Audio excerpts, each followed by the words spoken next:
시편 119편 102절부터 112절 말씀. 주께서 나를 가르치셨으므로 내가 주의 규례들에서 떠나지 아니하였나이다. 주의 말씀의 맛이 내게 어찌 그리 단지요. 내 입의 꿀보다 더 더하니다. 주의 법도들로 말미암아 내가 명철하게 되었으므로 모든 거짓 행위를 미워하나이다. 주의 말씀은 내 발의 등이요 내 길의 빛이니이다. 주의 의로운 규례들을 지키기로 맹세하고 굳게 정하였나이다. 나의 고난이 매우 심하오니 여호와여 주의 말씀대로 나를 살아나게 하소서. 여호와여 구하오니 내 입이 드리는 자원 제물을 받으시고 주의 공의를 내게 가르치소서. 나의 생명이 항상 위기에 있사오나 나는 주의 법을 잊지 아니하나이다. 악인들이 나를 해하려고 올무를 놓았사오나 나는 주의 법도들에서 떠나지 아니하였나이다. 주의 증거들로 내가 영원히 나의 기업을 삼았사오니 이는 내 마음의 즐거움이 됨이니이다. 내가 주의 율례들을 영원히 행하려고 내 마음을 기울였나이다. 인 한의 말씀입니다. 아멘. 함께 잘 앉겠습니다. 우리가 찬송, 봉헌 찬송할 때 제가 아무거나 하는 게 아니라 이 말씀의 유학본, 말씀의 전체를 흐름을 보여주는 그 찬송이 바로 봉헌 찬송입니다. 뿐만 아니라 예배 흐름할 때 말씀 제가 성경 봉독하죠. 오늘 말씀 뭐 읽었습니까? 시편 143편 8편입니다. 보면은 내가 주를 의뢰하고 내가 다닐 길을 알게 하소서라고 고백합니다. 이 말씀이 오늘 살아나게 하소서라는 말씀의 키포인트예요. 그러니까 우리가 이 말씀 읽을 때 귀를 잘 들으시고 오늘 말씀은 이런 말씀을 전하겠구나. 이런 흐름 가운데 있구나라는 걸 아시면 좋겠습니다. 자, 우리가 이제 이 7월은 나의 하나님이라는 주제를 가지고 신유의 영역에서 말씀을 전하고 있습니다. 자, 첫째 주에는 제가 여기 주어 볼까요? 맨 앞에 볼까요? 맨 앞에. 자, 첫째 주의 제목이 뭡니까? 제목이 내가 채우리라입니다. 이 말씀은 믿음으로 기도하는 자에게 하나님께서 채우신다라고 전하였습니다. 둘째 주에는 우리에게 주신 것을 통해서 하나님께서는 우리에게 능력과 사랑과 절제하는 마음을 주셨기 때문에 어떤 상황 가운데 있을지라도 두렵지 않으며 우리 자신을 하나님께 드려야 한다고 전했습니다. 그리고 셋째 주에는 성도를 향한 하나님의 생각이었습니다. 하나님의 생각은 하나님을 의지하는 자가 시련을 이기게 하시는 것이니 하나님의 생각과 약속을 잊지 말라고 말씀을 전하였습니다.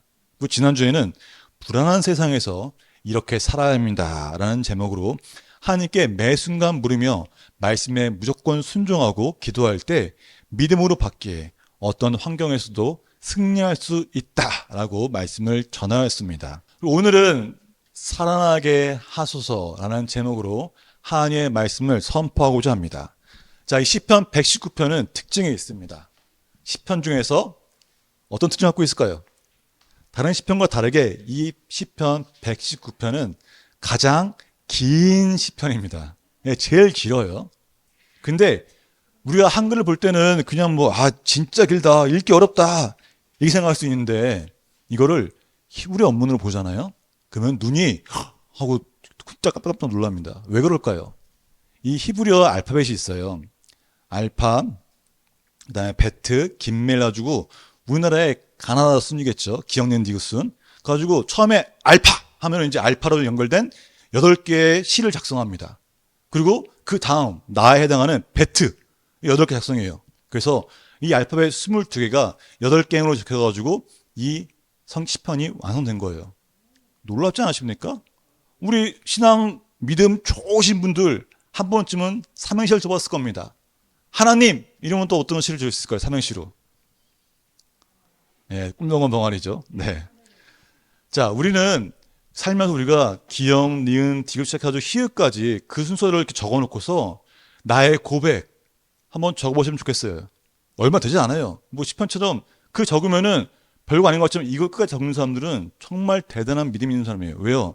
이 시편은 다윗이 적은 것입니다. 다윗이 도망갈 때 위험에 처했을 때 적은 것이 바로 이 시편이에요.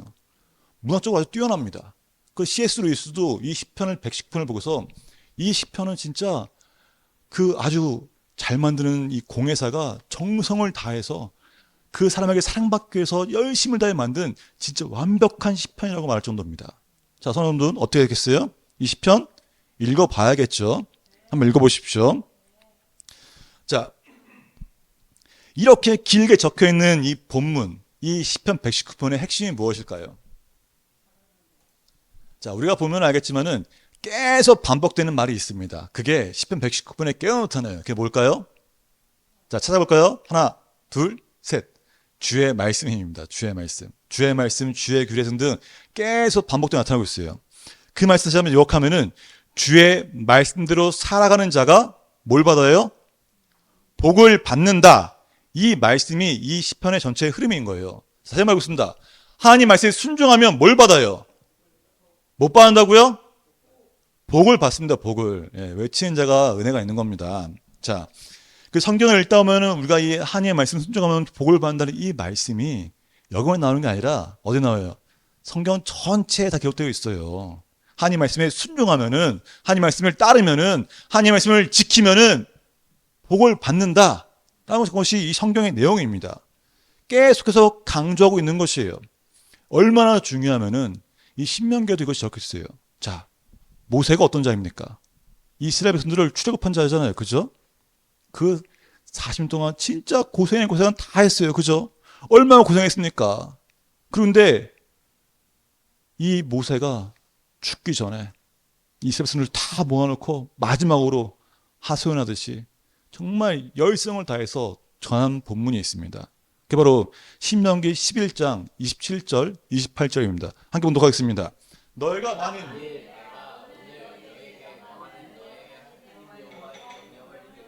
복이 될 것이요 너희가 만일 내가 오늘 너희에게 명령하는 도에서 돌이켜 떠나 너희의 하나님 여호와의 명령을 듣지 아니하고 본래 알지 못하던 다른 신들을 따르면 저주를 받으리라. 아멘. 자, 이 모세가 광야에서 40년을 보내는 동안에 이스라엘 백성들이 모세 감사해요. 모세 너무 고마워요. 이렇게 했을까요? 아니에요. 모세야 물도 없잖아. 모세야 밥도 없잖아. 모세야 고기 먹고 싶어. 모세야 추워. 불평만이 가득했습니다. 너무나 가득했어요. 그러다 어느 날 이제 하나님이 말씀하세요. 모세야 이 방석에 명령하여서 물을 내게 하라. 그렇게 말씀하셨어요. 모세가 이제 딱 가서 서 있는데 백성들이 막 불평만이 가득한 거예요. 우리 물도 안 주고 여기서 데려왔다고 막 소리치고 난리친 겁니다. 어떻겠어요?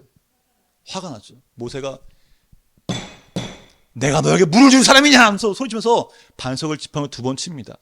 근데 이 한 번의 불순종을 인해서 모세는 40년의 고생에 불구하고 요단강을 건너지 못해요. 하나님이 약속하신 그 축복의 땅에 들어가지 못하고 그 자리에서 생을 마감합니다. 그 마지막 그 순간에 내가 한 번 불순종해가지고 한 번 잘못해서 스코어가 붙었기 때문에 이 이스라엘 백성들을 모아놓고서 말씀하는 거예요. 얘들아, 진짜 얘들아, 하나님 말씀을 떠나면 안 돼. 말씀을 꼭 지켜야 돼. 말씀을 꼭 가까이 하렴. 이 말을 전한다는 것입니다. 모세만 이랬을까요? 아니에요. 우리 금요 강해 설교에서 어떤 본문 보고 있습니까? 예, 사무엘상을 보고 있습니다. 자, 이제 우리 본문 기억나시죠? 사울이 여호와 앞에 왕으로 소형을 받았어요. 그 이제 사무엘은 이제 사울이 왕이 됐으니까 떠날 준비도 하겠죠. 그 마지막에 그 이스라엘을 모아놓고서 간곡하게 정말 간곡하게 백성들을 모아놓고 말을 합니다. 그 말이 사무엘상 12장 15절 말씀입니다. 한번 봉독할까요? 너희가 만일 여호와의 목소리를 듣지 아니하고 여호와의 명령을 거역하면 여호와의 손이 너희의 조상들을 치신 것 같이 너희를 치실 것이라. 아멘. 사무엘이 사울과 백성들이 기뻐하며 우리 왕 세웠습니다. 우리 강력한 왕이 세웠어요. 전술가입니다. 하면서 기뻐하고 있을 때 사무엘은 그들을 향해서 말합니다. 간곡하게. 여호와의 명령을 거역하면은 너희 조상들이 그렇게 고통받은 것처럼 너희도 그렇게 될 것이니까 제발 좀 말씀을 지켜라고 말합니다. 자, 이렇게 간곡하게 부탁하는 이 말씀. 이 본문 2개뿐만 아니라 성경 여러 곳에 발견되는데 어떻게 되었습니까? 이스라엘 백성들이 끝까지 지켰나요? 그러지 아니었어요. 알면서도 지키지 않았습니다. 그렇게 듣고서, 그렇게 보고, 광야에서 40년 동안 하늘에서 막 떨어진 걸 보면서도 말씀에 순종하지 않았어요. 깨지고 다시 울부짖으면 다시 깨지고 울부짖고 깨지고 회복되지만 다시 살아나서 결국 지금 어떻게 했습니까? 이스라엘 지금은 난리 나잖아요. 불순종의 결과라는 것입니다. 우리는 이런 말씀을 통해서 우리가 하나님의 말씀을 듣는 것이 얼마나 복된 것이고 중요한 것인지를 성경 본문을 통해 누누이 알고 있습니다. 성경의 많은 부분을 통해서 하나님의 말씀이 얼마나 중요한지를 우리는 이미 알고 있다는 거예요. 모르는 분 계십니까? 하나님의 말씀을 순종하면 복이 된다. 다 아는 사실입니다. 오늘 시편 119편 같은 경우도 말씀에 순종하는 것이 얼마나 중요한지를 다윗이 고백하며 말하고 있어요. 복받는 삶을 살기 위해서 우리의 삶의 방향 전환이 필요하다고, 그것만이 살 길이라고 다윗은 분명히 말하고 있습니다. 그렇다면 제가 묻겠습니다. 이 하나님의 말씀을 순종하면 복을 받는다는 걸 알면서도, 자, 알고 있죠. 그렇다면 이 하나님의 말씀을 얼마나 순종하고 계십니까? 하나님의 말씀을 보면서 내가 이 말씀을 행하기 위해서, 내 말씀을 믿기 위해서 얼마나 고군분투하면서 노력하고 계십니까? 우리는 하나님의 말씀에 순종하면 복을 받는다는 것을 잘 알고 있어요. 모르는 분이 안 계십니다. 그런데 이 하나님의 말씀에 순종하려고 생각한 순간 뭐가 다가올까요? 왠지 내가 손해볼 것 같은 거예요. 왠지 하나님 말씀 따르면은 뭔가 포기해야 될 것 같아요. 내가 좋아하는 것이 있는데 왠지 막 못할 것 같고, 왠지 저기로 가면은 막 핍박받을 것 같고, 내가 다 막 내려놔야 될 것 같고, 슬플 것 같으니까 못하겠다는 거예요. 또 어떤 것이 있을까요? 왜 말씀에 순종하지 못할까요? 여러 가지 이유가 있겠지만은 결국 하나를 요약하면 뭔지 아십니까? 한마디로 요약하면은 하나님의 말씀을 믿지 못하기 때문이에요. 말씀에 순종하면 복을 받는 그 사실을 믿지 못하기 때문에 여러 가지 이유가 생기는 것입니다. 내가 포기하니까 내가 손해볼 것 같나요? 이미 하나님의 말씀에 순종하면 복을 받는다는 것을 믿지 못하는 것입니다. 왜 믿지 못할까요? 제가 이 말씀을 정말 한 20주 동안 곰곰이 계속 생각해 봤어요. 왜 말씀을 믿지 못할까? 왜 말씀이 기록되어 있는 불구하고 우리는 읽으면서도 왜 믿지 못할까? 제가 그래서 저를 돌아보게 됐습니다. 저도 어렸을 때 교회를 다녔어요. 빠진 적이 거의 없습니다. 빠지면은 어머니의 등짝 스매싱이 있었겠지만은 일단 빠지지 않았습니다. 예배를 항상 드렸습니다. 찬양도 하고요. 기도도 했습니다. 분명히 하나님이 계시다는 것을, 하나님이 살아계시다는 그 믿음이 있었던 것 같아요. 근데 조금 더 깊게 생각해보면은 하나님을 믿는다고 말하지만은 이 하나님이 어떤 분인지를 몰랐던 것입니다. 하나님을 믿는다고 말하면서 하나님이 나에게 어떤 분인지를 구체적으로 떠올릴 수 없었던 것이에요. 다들 말하는 사랑의 하나님, 구원의 하나님, 치유하신 하나님 모두 말하지만은 그건 그들의 얘기고 나에게 있어 어떤 하나님인지를 알 수 없던 것입니다. 마치 뜬구름을 잡는 것처럼 하나님을 믿고 있었기 때문에 이 성경 가끔 읽고 성경이 들어도 마음에 와닿지가 않는 거예요. 이미 하나님의 말씀은 내 삶과 너무 동떨어진 것처럼 느낄 수밖에 없던 것입니다. 그렇기 때문에 하나님께서 나에게 어떤 분인지를 경험하지 못하면은 하나님이 어떤 분이라고 누가 알려주고 아무리 많은 책을 읽고 지식을 습득한다 할지라도 그 사실이 와닿지가 않는 것입니다. 하나님 말씀을 들어보았지만은 하나님을 모르기 때문에, 예수님을 만난 경험이 없기 때문에 하나님의 말씀이 더 이상 내 삶에 어떻게 적용하는지 알지 못했던 것입니다. 많은 사람들이 하나님의 말씀을 알고 있습니다. 알고 있는 것과 한 번이라도 경험한 것은 분명히 다릅니다. 많이 달라요. 저 같은 경우는 좀 이렇게 희한한 버릇이 하나 있습니다. 저는 사실 저만 그런 줄 알았는데 우리 이혜인 사모님도 그렇다 하더라고요. 어떤 버릇이냐면은 낯선 곳에 가면은 딱 앉았잖아요. 그러면 이제 딱 주변을 훑어봅니다. 소화기는 저기 있구나. 비상구는 저기 있네. 불나면 절로 이렇게 도망가고 뭔가 일어나면 저 밑으로 숨어겠구나. 저로 가겠구나. 이게 동선을 짜요. 상상을 합니다. 왜요? 위기의 상황 때 어떻게 행동하면 될지를 상상한다는 거예요. 그리고 생각한다는 거죠. 이처럼 우리는 어떤 위기 상황이 왔을 때 어떻게 행동하면 좋을지를 학교 교육을 통해서 또 방송을 통해 이미 알고 있습니다. 그런데 막상 그런 상황이 닥치게 되면 어떨까요? 막상 닥치면은 해본 적이 한 번도 없었기 때문에 이 생각만큼 잘 되지가 않습니다. 자, 예를 들어볼까요? 자, 차를 타고 운행 가는데 갑자기 물이 들이닥쳤어요. 그죠? 얼마 전에 그 사고가 있었죠. 닥쳤을 때 문이 열리지 않습니다. 그럼 어떻게 돼요? 다 모르세요? 문이 안 열리면 어떻게 돼요? 유리창을 깨겠죠. 어떻게 끌 겁니까? 주먹으로 끌 겁니까? 팔꿈치? 영화를 보면은 뭐 주먹으로 뽕 치면 유리 빵 깨지잖아요. 그 영화입니다. 쉽게 깨지진 않아요. 그 우리는 알고 있죠. 저 같은 경우는 몇 개 알고 있는데 뭐가 하는 이 의자의 헤드레스트를 빼가지고 그 삐죽한 걸로 창문을 깬다. 첫 번째 영어이고요. 두 번째는 앉아서 이 발을 두 발을 올려서 앞 유리를 세게 민다. 그럼 유리가 이렇게 떨어진대요. 자, 방법은 알고 있습니다. 하지만 저는 해본 적이 없어요. 해보지를 않았기 때문에 그 상황에서 정말 될지 안 될지 저희는 모릅니다. 자, 이렇게 방법을 알고 있지만 해보지는 않았어요. 근데 그러나 몇 번을 듣고 몇 번을 본다 할지라도 가장 확실하게 아는 법은 뭘까요? 한번 해보는 거예요. 한번 해보는 만큼 확실한 방법이 없다는 것입니다. 그래서 제가 여러분들 위해 준비했습니다. 자, 망치 좀 나눠주세요. 예, 한 탭을 하나씩 나눠주시면 될 것 같습니다. 자, 사모님은 제가 이미 들었고요. 예, 한번 했었군요. 예. 자, 뜯어서 보십시오. 자, 뜯어보면은 요게 있습니다. 요게 있죠. 예, 이게 보이시죠? 뭐 은색, 검은색 둘 중 하나인데, 자, 뜯은 다음에 안에 강화 유리가 있습니다. 그 안에 하얀색 식부던 게 있는 게 유리예요. 그게 자동차 유리입니다. 자, 보셨죠? 이렇게 빼면 이제 앞에 이렇게 돼 있고, 이렇게 눈썹으로 밑한 거 보이시죠? 자, 이거 열어서 보세요. 자, 이렇게 하고 유리를 빼는 게 아니라 그 플라스틱에 넣으세요. 플라스틱 통 안에 유리가 들어있죠.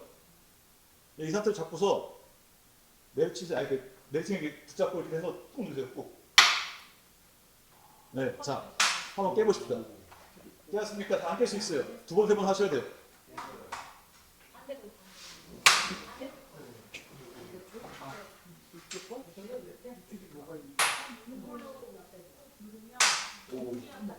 자, 됐습니까? 이제 깨졌어요? 오지사님, 깨졌습니까? 네. 자, 이제 한번 했으니까 어떻게 했을까요? 진짜 위기 상황에 유리를 이렇게 깨야 되는구나 알 수 있습니다. 뭐 이렇게 깨는 게 아니라 대고서 꾹 누르면은 유리가 박살이 나겠죠. 자, 이제 여러분들은 차에 갇힐 일이 없겠죠. 그죠? 창문을 깬 법을 알았으니까요. 한번 해봤잖아요. 자, 그리고 반대편을 열면은 이렇게 칼이 안에 들어있어요. 이게 뭐 할까요? 예, 벨트를 끊는 용도입니다. 예, 우리 아이들도 한 번씩 다 해봤어요. 예, 아주 쉽게, 손쉽게 끊어줍니다. 자, 이제 우리는 막연하게 알았던 그 이론이나 생각들을 이 한 번의 경험을 통해서 위급 시에 창문을 깨는 법을 확실히 알았을 것입니다. 이처럼 우리 삶에 있어 말씀이 중요하다는 사실을 머리로만 알고 있는 것이 아니라 이 행하지 못했기 때문에 알 수가 없는 거예요. 다시 말하면은 이 말씀이 정말 보게 되는 것을 믿음으로 순종을 해보지 않았기 때문에 하나님의 말씀이 어떤 능력을 갖고 있는지 알지 못한다는 것입니다. 이거 그냥 갖고 있을 때 어때요? 그냥 뭐 작은 도구나 이런데 위급시에 우리 생명을 구하는 거예요. 마찬가지입니다. 하나님의 말씀이 있을 때 그 말씀을 사용해야지만 하나님의 능력이 어떻게 나타나는지를 알 수 있다는 것입니다. 자, 말씀은 저주를 끌어내고 말씀은 마귀의 유혹을 물리치며 말씀은 구원과 승리를 이끄는 것입니다. 이게 바로 말씀의 능력이에요. 오늘 본문에서 다윗이 고백하기를 주님이 지혜의 근본이라고 말합니다. 그렇기 때문에 주님을 의지하겠다고 말하며 또 묵상을 통해 깨닫게 된 이 말씀은 상상할 수 없을 정도로 정말 달다고 고백하고 있습니다. 이 말씀이 단 이유는 다른 게 아니에요. 이 말씀이 내게 은혜가 되기 때문에, 이 말씀이 내 삶 가운데 경험되어졌기 때문에 그 말씀만 보더라도 주님 이 말씀을 나에게 주셨군요 하고 기쁨이 있다는 것입니다. 주님의 말씀을 말미암아 명철하게 되어지는 그 모든 거짓 행위를 미워할 수밖에 없는 거예요. 왜요? 하나님의 말씀, 그 진리의 말씀이 내 안에 있기 때문에 세상 누가 뭐라 할지라도 그거 넌 그렇게 살아. 나는 하나님 말씀대로 살 거라는 걸 확신할 수 있다는 것입니다. 말씀에 순종한다는 것은 곧 하나님을 믿는 것이에요. 하나님을 믿는다는 것은 하나님 외에 다른 것을 보지 않는다는 것입니다. 좀 더 유식하게 말하면 뭘까요? 하나님을 경외하는 것입니다. 자, 잠언에 기록되기를 8장 13절에 여호와를 경외하는 것은 악을 미워하는 것이라고 했습니다. 여호와를 경외하는 것이, 여호와 하나님을 믿는 것이 악을 미워하는 거예요. 악을 미워해서 난 사탄아 물러가는 마귀가 싫어, 이게 아니라 여호와 하나님만을 사랑하면 이건 자동적으로 미워할 수밖에 없다는 것입니다. 주의 말씀을 통해 삶의 방향이 바뀌는 것이 여호와를 경외하는 것입니다. 여호와를 경외하는 것은 내 시선을 오직 하나님께만 두는 것입니다. 그래서 말씀에 주의 말씀은 내 발의 등이요 내 길의 빛이니이다 라는 이 고백이 나오는 것이에요. 근데 우린 착각합니다. 우린 착각해요. 어떤 착각을 할까요? 자, 주의 말씀 빛이 되고 등이니 내가 가고자 하는 길을 비추는 것이 내 등입니다. 내가 원하는 길을 가는 것이 이 성경의 빛임이라고 착각한다는 것입니다. 이 주님의 말씀은 내가 가고자 하는, 내가 가고 싶어하는 그 길을 비추는 등이 아니에요. 그 빛이 아닙니다. 이 말씀은 주의 말씀을 통해서 주님이 원하시는 길을 찾기 위한 것입니다. 그래서 등과 빛이 되는 거예요. 내가 가고자 하는 것이 아니라 내가 앞에 있는 이 길 가운데 어떤 길이 주님이 원하시는 길인지를 찾고자 하는 것이 주의 말씀이고 그래서 등과 빛이 되는 것입니다.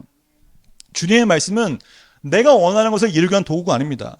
나를 결박하고 있는 그 저주로부터, 나를 또 올가매고 있는 그 죄로부터 살아나게 하는 것이 바로 주의 말씀이에요. 그래서 우리가 주의 말씀을 떠나지 않을 때 우리는 살아날 수 있는 것입니다. 주의 말씀을 통해 주님이 원하시는 길을 갈 수 있습니다. 그 길을 걷는 것이 바로 복이라는 것입니다. 주님이 나의 목자 되시며 나를 이끌어가는 것이 바로 그게 복이에요. 돈이 많고 이런 게 중요한 게 아니라 주님이 나를 이끌어 가시는 것. 이게 얼마나 큰 복입니까? 이런 복을 누리기 위해서 우리가 무엇을 해야 하는지 오늘 본문은 알려주고 있습니다. 자, 한번 본문 보겠습니다. 본문을 쭉 읽어보면은 다윗은 주님의 말씀을 굳게 지키기로 맹세하고 결정했습니다. 그죠? 그리고 어떤 유혹이 있어도 주님의 말씀을 떠나지 않았어요. 세상에 누가 뭐라 할지라도 마귀의 유혹이 올지라도 주의 말씀을 붙잡고 떠나지 않았습니다. 또 주님의 말씀을 실천하기 위해서 마음을 기울였다는 것이에요. 바로 삶의 방향 전환을 분명했다는 것입니다. 이 말씀을 가까이 하기 위해서, 이 말씀이 내 삶에 오기 위해서 다윗은 의지적으로 결정하고 나아갔습니다. 뿐만 아니라 이것을 멈춘 것이 아니에요. 주님의 말씀에 따라 살아나게 해달라고 간구한다는 것입니다. 다시 말하면은 우리가 주님의 말씀을 가까이 하고 이 말씀을 믿어주고 이 말씀이 내 삶에 복이 되기 위해서는 내가 결단과 의지뿐만 아니라 주님의 도우심을 구해야 한다는 것입니다. 간구해야 한다는 것이에요. 제가 이렇게 말씀을 들으라고, 말씀을 믿으라고 아무리 강조하고 말할지라도 갑자기 어느 순간 얘 나가자마자 맞아, 나 하나님 말씀 믿을 거하고 결단하고 확실히 믿음이 생길까요? 그렇지 않아요. 사람과 제가 그렇지 않더라고요. 왜 그럴까요? 아직 한 번도 경험하지 않았기 때문입니다. 누가 아무리 백날 강조해도 한 번도 경험해보지 않았기 때문에 그 길이 어떤 건지 알 수가 없는 거예요. 왜 해야 되는지 정확히 모르는 것입니다. 그런데 이 말씀의 역사하심을 우리는 누구나 경험하고 싶어 하잖아요. 그렇지 않습니까? 왜 아멘이 없었어요? 우리는 말씀의 믿음으로 이 말씀이 살아있고 말씀 순종한 것이 내게 복이라는 것을 경험해야 합니다. 그게 하나님 자녀로서의 특권이잖아요. 근데 많은 사람들이 그걸 누리지 못하고 있어요. 제가 이 하나님의 말씀이 제 삶 가운데 확 들어오게 된 것은 어느 날 갑자기 이루어졌어요. 그 바닷가에서 코코넛 열매를 통해서 또 바다의 쓰리를 통해서 저에게 말씀하시고 저에게 알려주시면서 갑자기 찾아온 것이지만은 그 어느 날 갑자기 생뚱맞게 찾아온 것이 아니에요. 그 전에 준비가 있었습니다. 참 아이러니하게도 말씀을, 이 역사심을 경험하기 위해서는 말씀을 떠나서는 경험할 수가 없다는 것이에요. 저는 그 기간 동안 뭐였냐면은 아침마다 말씀 묵상했습니다. 묵상하고 적고요. 또 낮에는 이 말씀에 대해서 배우고 또 하나님이 어떤 분인지를 또 계속 배우고 나누는 시간을 가졌어요. 그리고 밤에는 기도했습니다. 9시 기도해가지고 뭐 1시간도 기도했던 것 같아요. 30분 찬양 듣고 30분은 이제 반주절 음악 들으면서 하나님의 음성을 듣는 그 시간을 가졌던 것이죠. 그리고 그 가면서 말씀을 나눴어요. 성도들과 같이. 그런 시간이 계속 이어졌던 것입니다. 그게 쌓이고 쌓였을 때 지금까지 내가 지내온 그 모든 것들이 다 하나님의 은혜라는 것을 알게 되고 하나님이 어떤 분인지를, 하나님 나에게 어떤 분인지를 말씀을 통해 분명히 보게 되었습니다. 그리고 그게 쌓였을 때 하나님이 그 말씀이 저에게 확 살아서 역사하신다는 것입니다. 그렇습니다. 우리는 하나님의 말씀이 내 삶에 이루어질까? 라는 의심보다는 하나님의 말씀이 내 삶 가운데 경험되어지도록 하나님의 말씀을 의지적으로 정말 내가 생각해서 계속 가까이 해야 돼요. 가까이 하는 뿐만 아니라 묵상해야 합니다. 또한 이 말씀의 능력이, 부활의 능력이, 보혈의 능력이 내게 흘러서 나를 살아나게 해달라고 간구한다는 것이에요. 다윗은 분명히 간구하잖아요. 주의 말씀으로 나를 살아나게 하소서라고 간구한다는 것입니다. 한 번의 이 경험을 통해서 말씀이 꿀보다 달달하게 되는 것이에요. 그 말씀 묵상하는 가운데 그 렘의 말씀이 나를 살아나게 하고 내가 오늘 어떤 말씀인지 이 은혜의 말씀 다가올 때 기쁨이 넘칠 수밖에 없습니다. 그 말씀이 꿀보다 달게 되는 것은 바로 그런 이유예요.